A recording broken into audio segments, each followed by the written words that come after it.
Hey everybody, thank you for attending tonight's webinar. Scott, just want to make sure my audio is okay. Yeah, that's great, Joe. All right, perfect, thank you. So tonight, everyone, we are going to dive into work problems. As some of you may recall, I don't know, roughly 4 weeks ago, Scott did an entire lesson on rates and distance problems. And, as always, we're going to get through as much as we can tonight.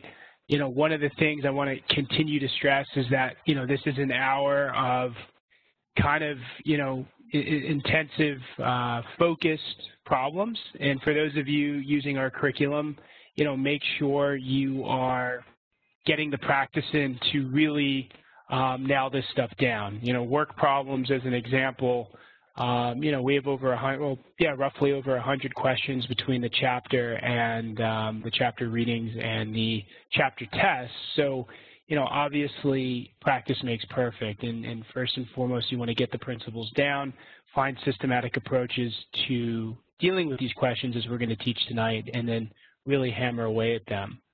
So, what I want to start with everyone tonight is the idea of what we would call the combined work question. And there's a formula with combined work, and it's a pretty intuitive formula. It's that we would say the work of, we can say one person, and it doesn't have to be a person, it could also be a machine, but for argument's sake, we'll say one person, plus the work of a second person equals the total work. Now, keep in mind that total work usually is, a lot of times is a value like 1. 1 would stand for a completed job. And the ones that we're going to start out doing initially are going to deal with when you have completed a job. So what I want to do is start with a fairly basic question. As again, some of you may recall from Scott's lesson and then from our curriculum, we really like to use tables with work questions. It's not something you 110% have to do, but we always find that when you can organize your information in a nice way and not get it lost amongst the things that you're doing, you'll always be in a pretty good spot to, be able to access that information and easily finish the question. Sometimes people think that making a table wastes time, but as you're going to see tonight, if you can just get this idea down and use it consistently, I don't think it's ever going to waste any sort of time. So let's start with a pretty basic example of a combined work question. As always, you'll get to about 2 minutes, and you can put the answers in the chat box as you're getting them, and then we'll go through it.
Okay, so that was about 2 minutes. I see we have some answers here. So basically, the first thing I do in these questions is I determine what we're dealing with. And, reading through this question, I immediately can see that this is a combined work question.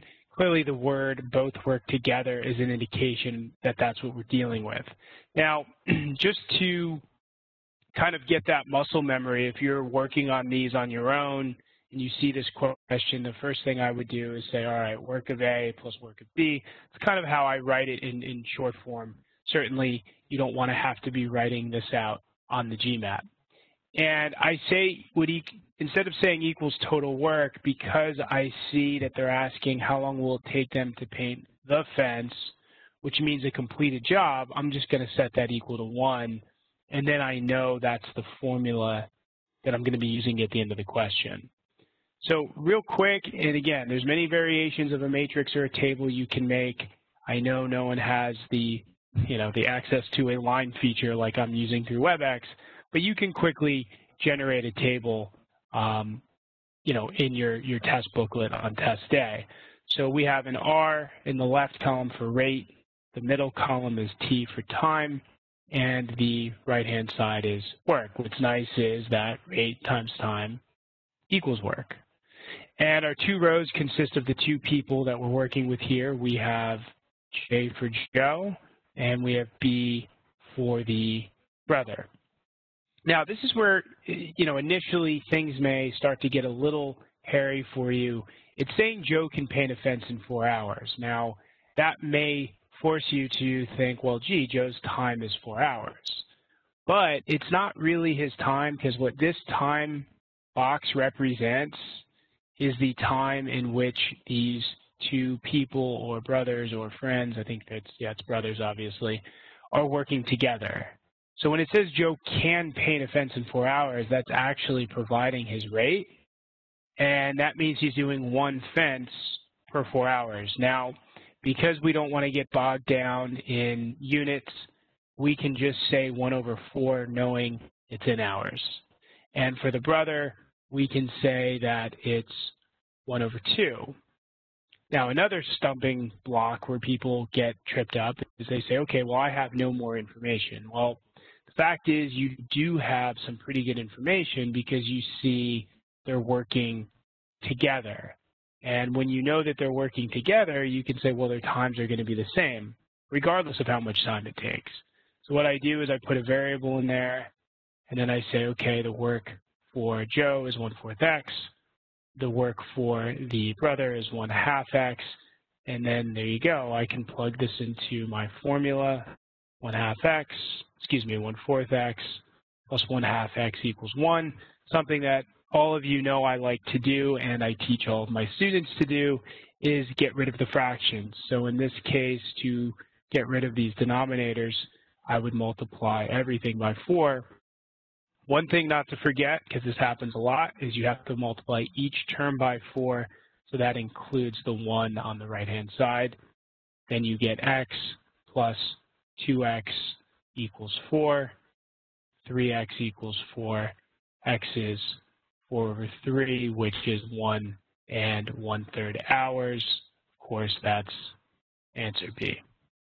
So what I want to do is one more type of problem, I want to do one more type of problem like this, and you'll see there's a slight change in the problem, but it's, should be about as basic as the one we just did. And then we'll move on to a few other variations. Okay, so 2 minutes, and once again, put your answers in the chat box.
Okay, so that was about 2 minutes.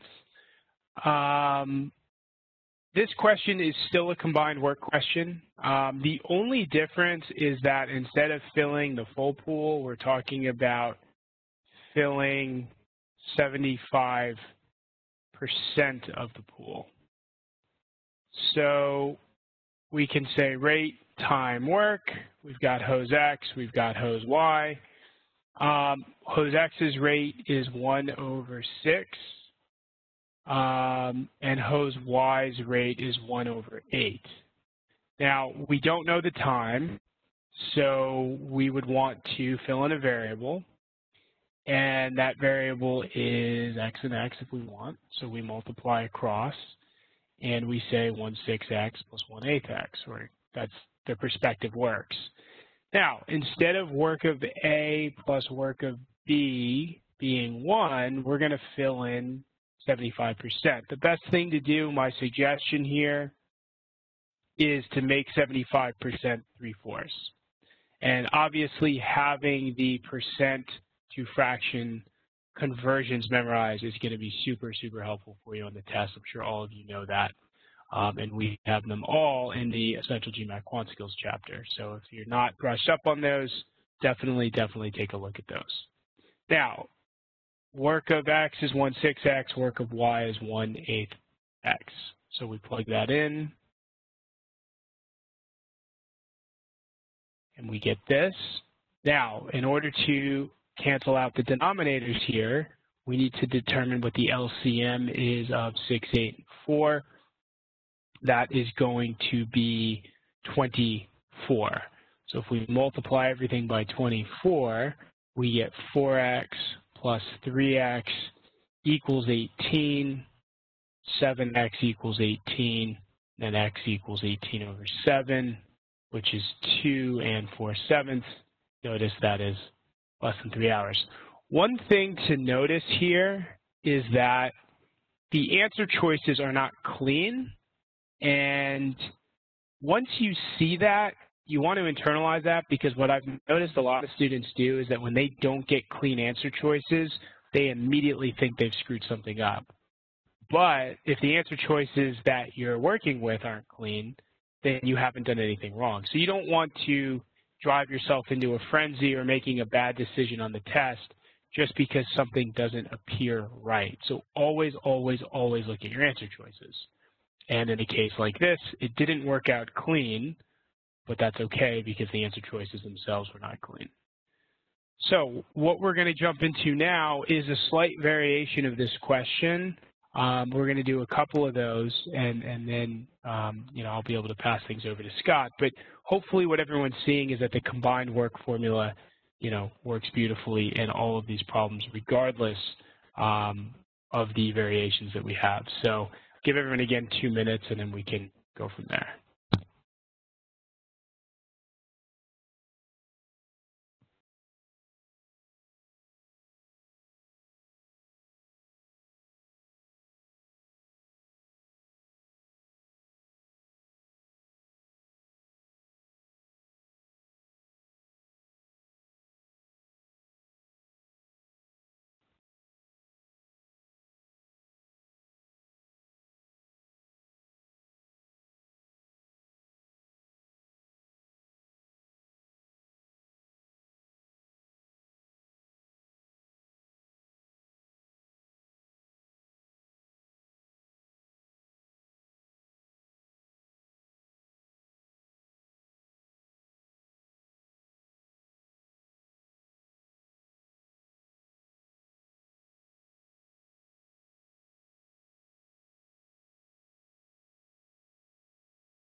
Okay, so that was about 2 minutes as well. I see a few people have put in some answers.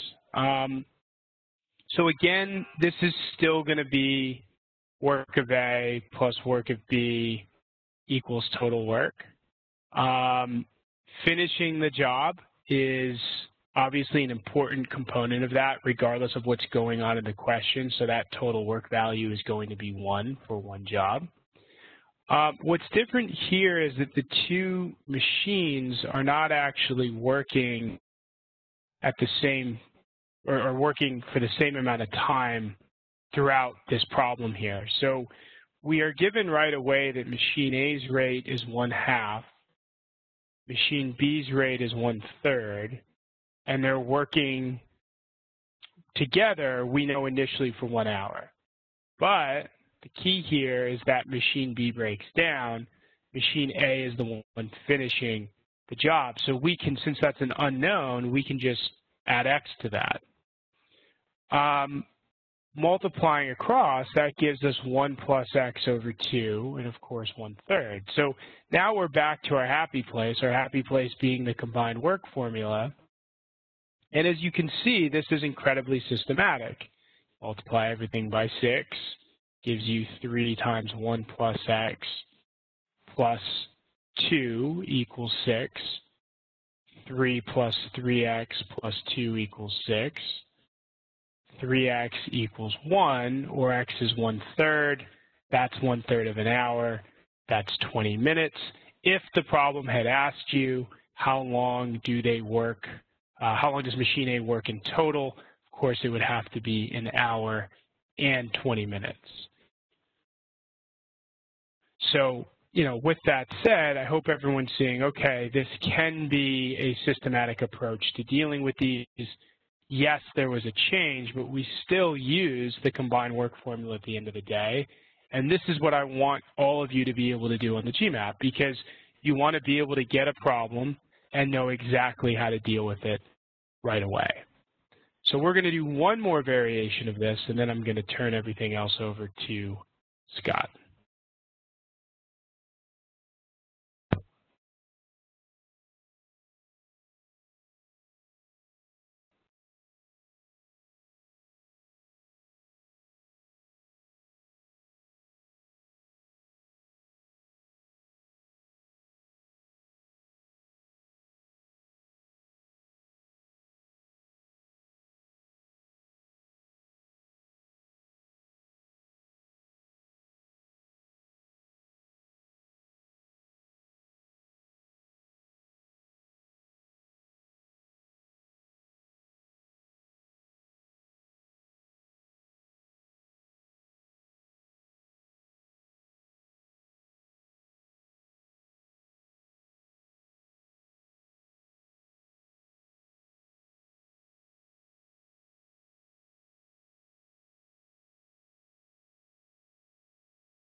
Okay, so that was about 2 minutes there.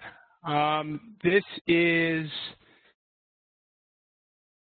another variation of the combined worker formula.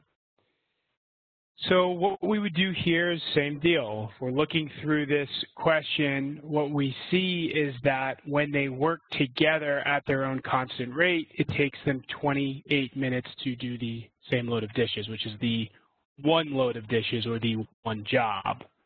What you'll notice here, like in any algebraic problem, is that there is a particular unknown, and that unknown can always change. And in this particular case, the unknown here, as you're going to see, is Dan's rate to do the dishes, but we'll get to that in a second. As you're reading through the question, the first thing you see is that she can wash a load in 42 minutes, so that's 1 over 42.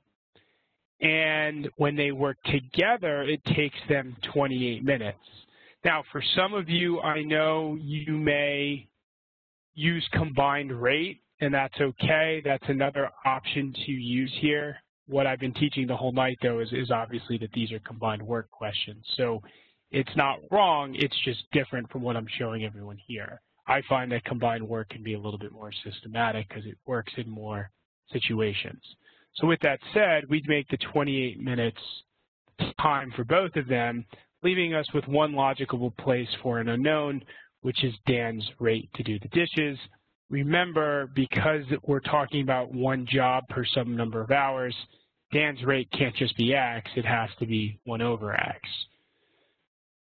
Multiplying across, you see we have 28 over 42. Strategically, make sure that you're simplifying this down to its lowest simplified fraction, so that would be 2/3. And then we have 28 over X here. And lo and behold, we're back with the combined worker formula. So 2/3 plus 28 over X equals 1. Multiply everything by 3x, because that's going to get rid of our denominators. That gives us 2x plus 84 equals 3x. 84 equals x. And if you see that, Dan's rate is 1 job per 84 minutes, answer E. So like I said before, everyone, we have over 100 problems in the work chapter, which is pretty awesome when you want to practice this stuff.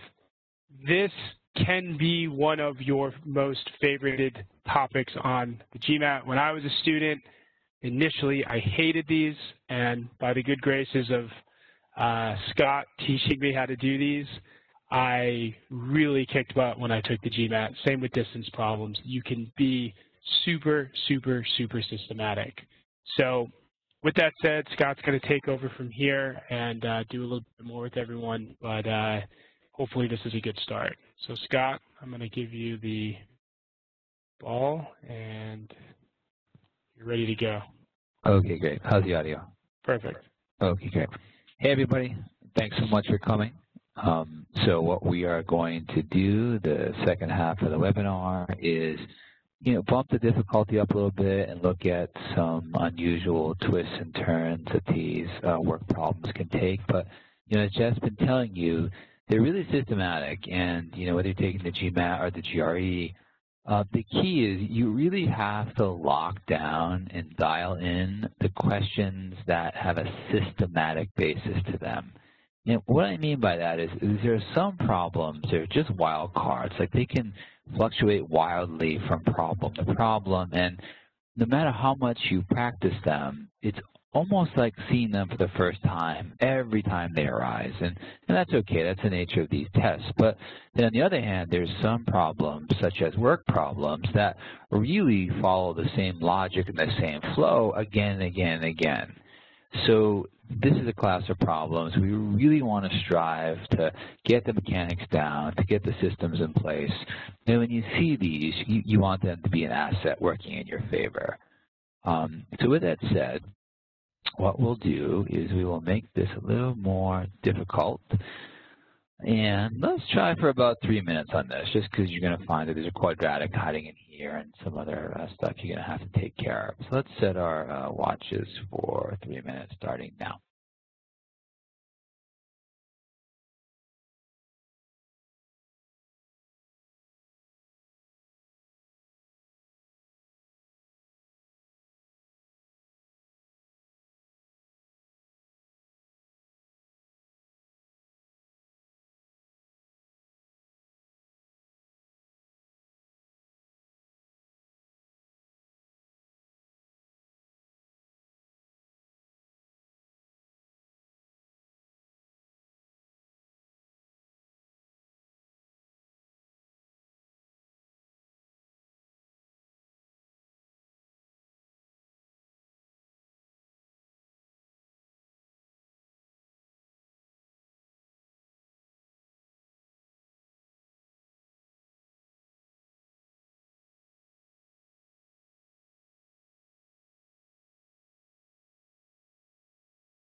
All right, guys, so that's about 3 minutes.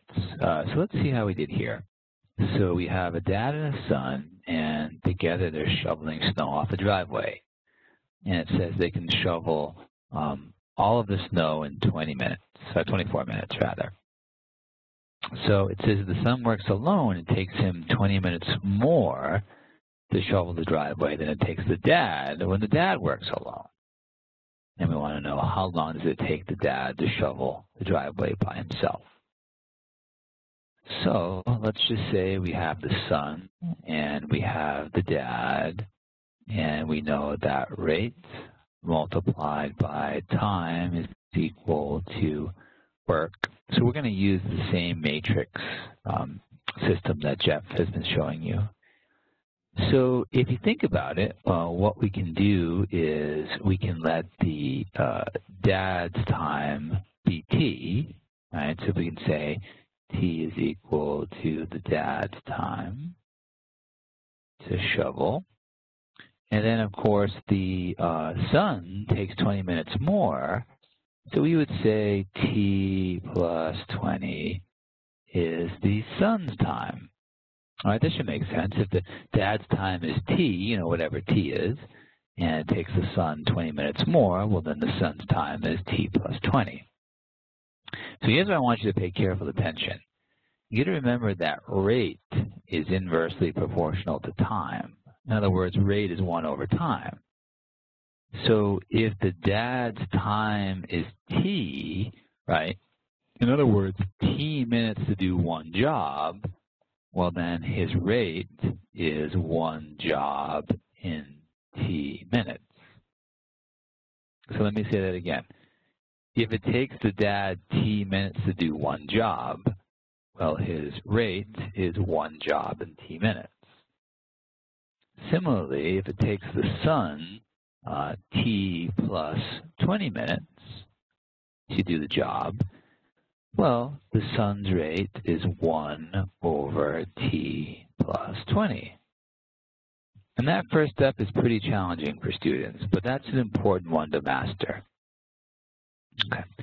Then it says that together they can shovel all of the snow in 24 minutes. So in other words, when they both work together for 24 minutes, they can get the entire driveway shoveled off. So rate times time is work.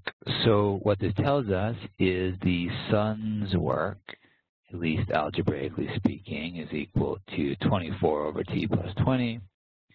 And the dad's work, at least algebraically speaking, is equal to 24 over t. Okay, so remember, it must be true that the work that the son does plus the work that the father does equals the total work done. And in this case, we're doing just one job. So what we'll say here is we'll say that the work from the son plus the work from the dad is equal to 1. Okay.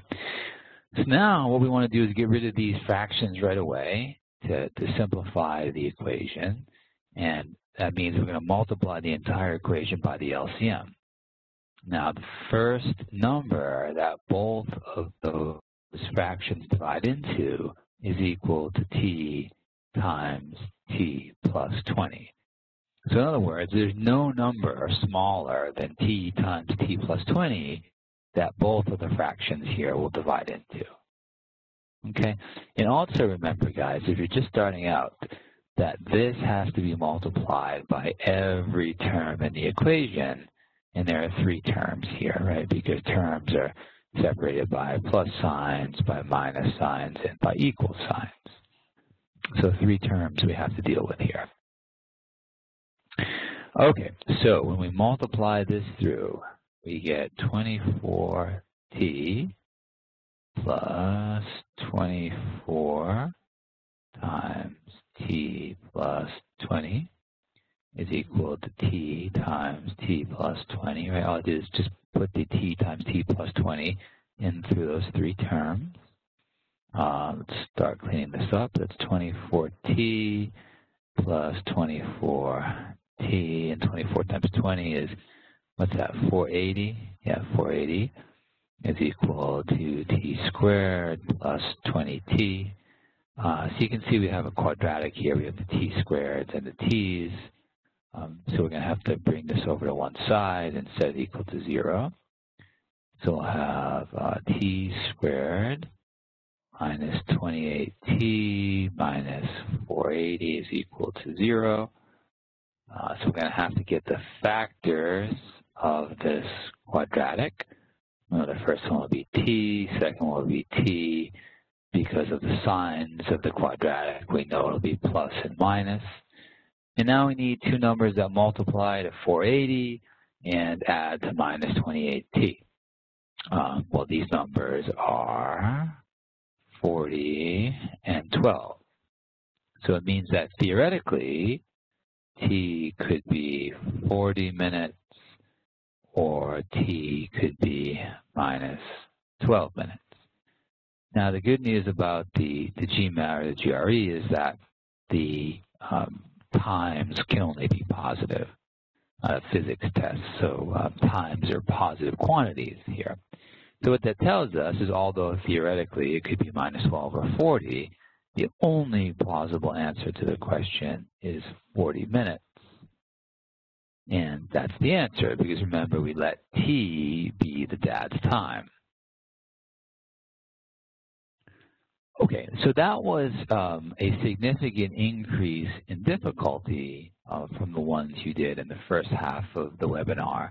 But this is one that's really important to get proficient in, not only because you have to learn these concepts for the category of work, but because it was great practice with the quadratic and with the algebra here as well. Okay, why don't you take a minute and get that, any last notes down, and we're going to try another one.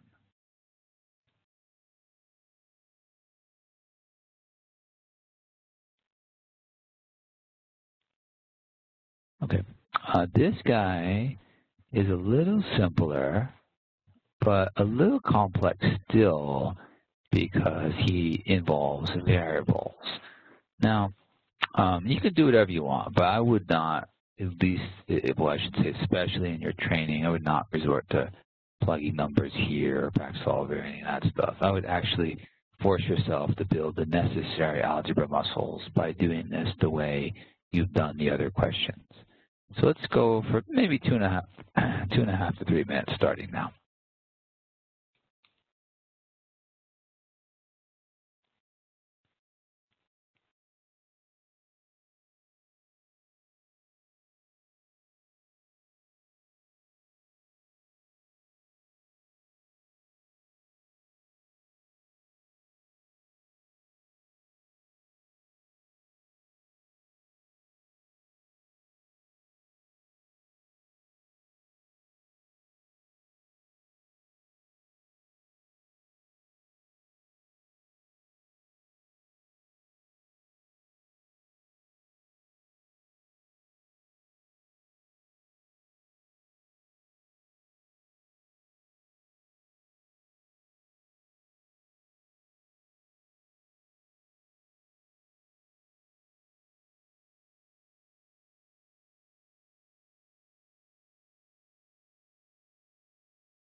see guys, that was about 3 minutes. And again, giving you a little bit longer just because in training and practice, it's better to take a little bit longer at first and build the muscles than it is to rush and get in the pattern of getting stuff wrong consistently. So if you come to these webinars before, you know, I preach that a lot. If you're new, you know, a good rule of thumb is to slowly increase the speed at which you work over time. Let's take a look. So Paul can build a desk in X hours. When Paul works with his brother, the two of them can build a desk in Y hours. How long would it take Paul's brother to build the desk by himself? Well, let's say we have Paul and we have the brother. And we know that rate multiplied by time will always give us work. Okay, well, if Paul can build a desk in X hours, his rate is 1 desk in X hours, because rate and time are inverse.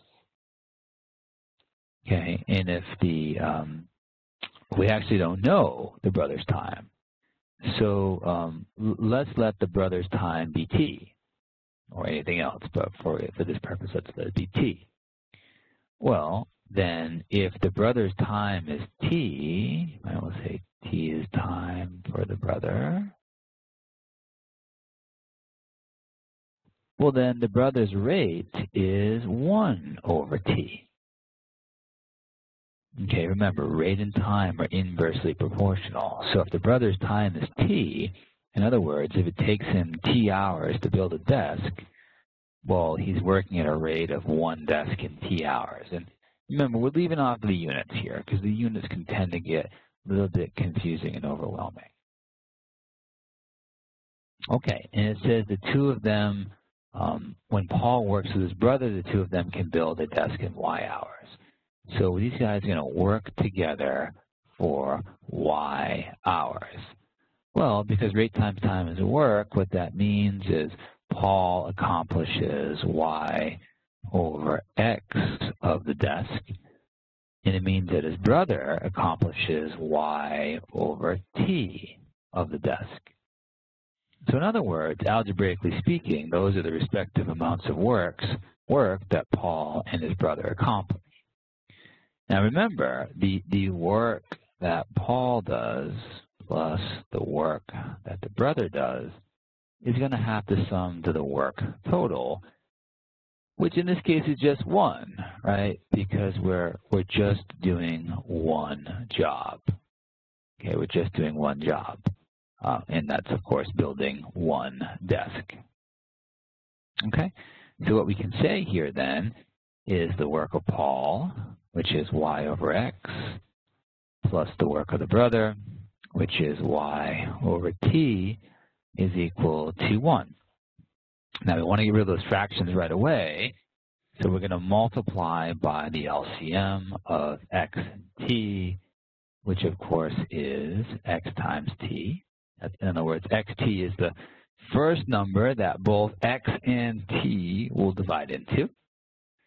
So when we do that, we'll be left with, oh, and guys, by the way, if some of you are new to algebra or to GMAT, remember, and I'm reminding you of this because students make this mistake all the time, the XT has to be multiplied through each term of the equation.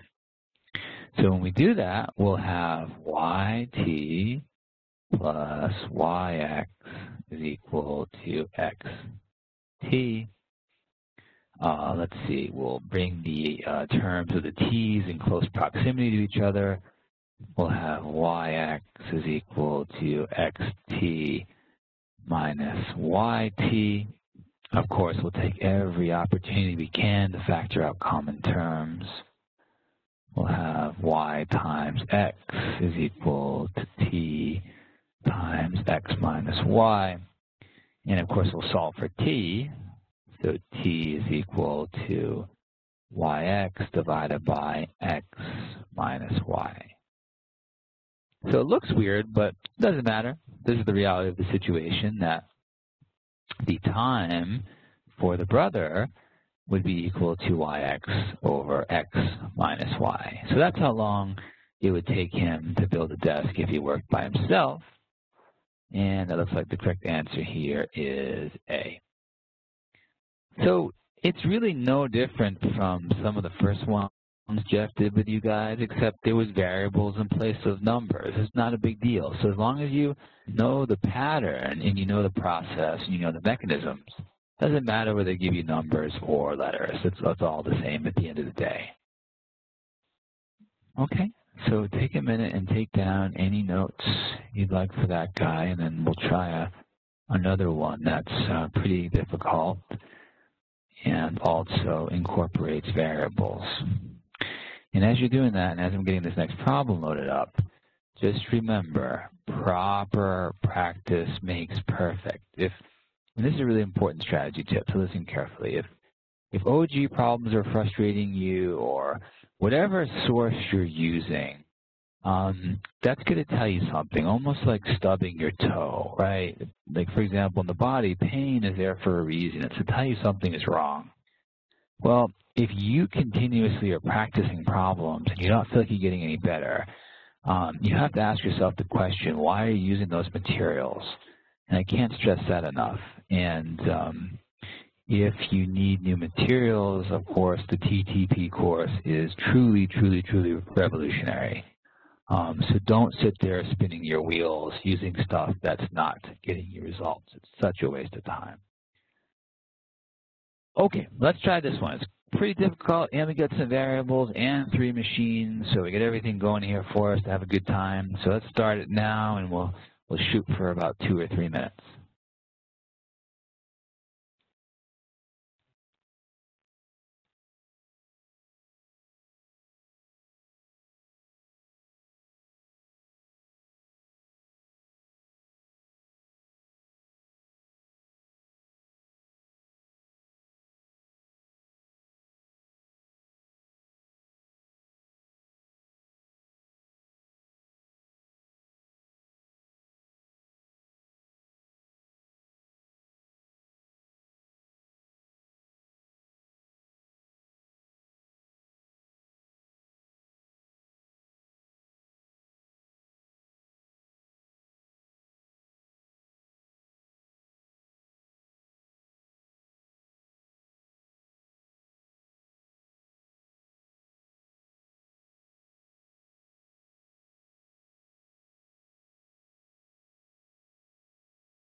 Okay, guys, that's about 3 minutes. So let's give this a whirl.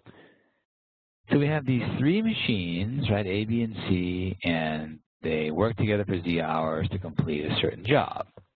And machine A can complete the job in X hours, B in Y hours, and C can finish the job in half the amount of time that A can. And it's asking us what's the value of Z in terms of X and Y. Well, Z in terms of X and Y just means we need to solve for Z, and then, on the other side of the equation we'll have X and Y. So let's say we have machine A, we have machine B, we have machine C. We know that rate times time is equal to work. Well, if machine A can complete a job in X hours, its rate is 1 job in X hours.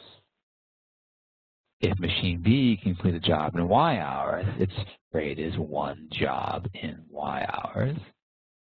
And if machine C can finish the job in half of the amount of time that machine A can, well, it's working at a rate of 2 over X.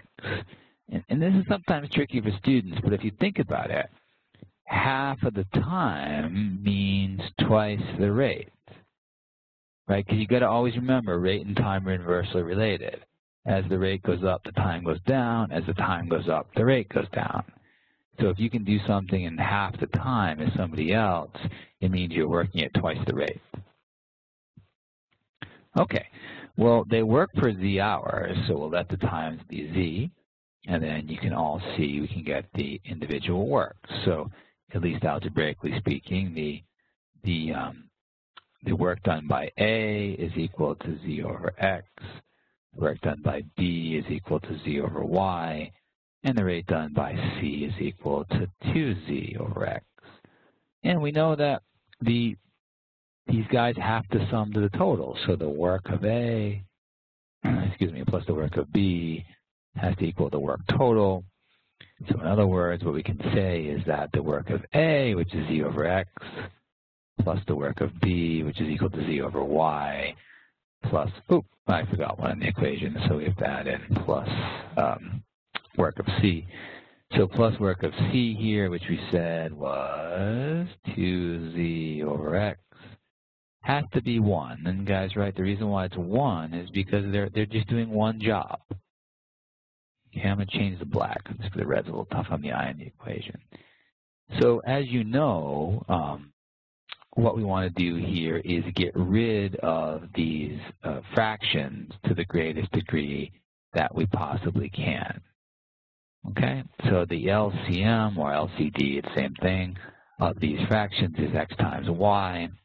In other words, XY is the first number, it's the smallest number that XY and X will all divide into. And guys, don't forget, I'll keep harping on this because I see this mistake all the time. The XY has to multiply through all terms of the equation, and here there are 4 terms.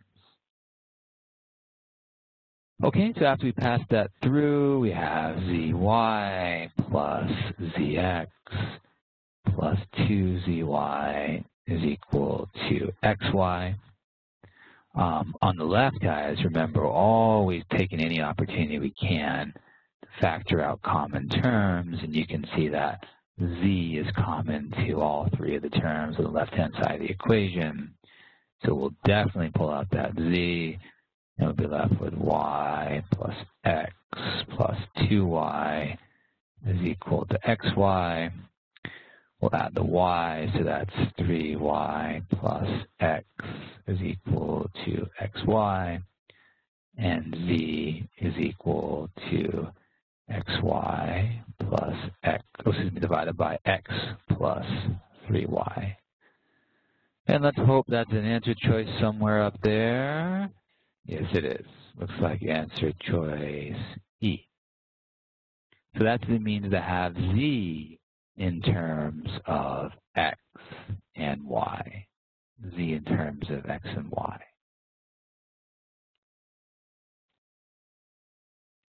Okay, so guys, again, just to conclude, and this is the most important part to summarize some of this stuff, these types of questions are really systematic. Okay, you have to be able to nail these guys come test day because there's nothing too crazy about them. So work as hard as you can, use the matrix, use the combined worker formula, and make sure you're getting proper practice. Also, guys, please make sure you fill out the feedback form to help us to make these webinars more personalized for you.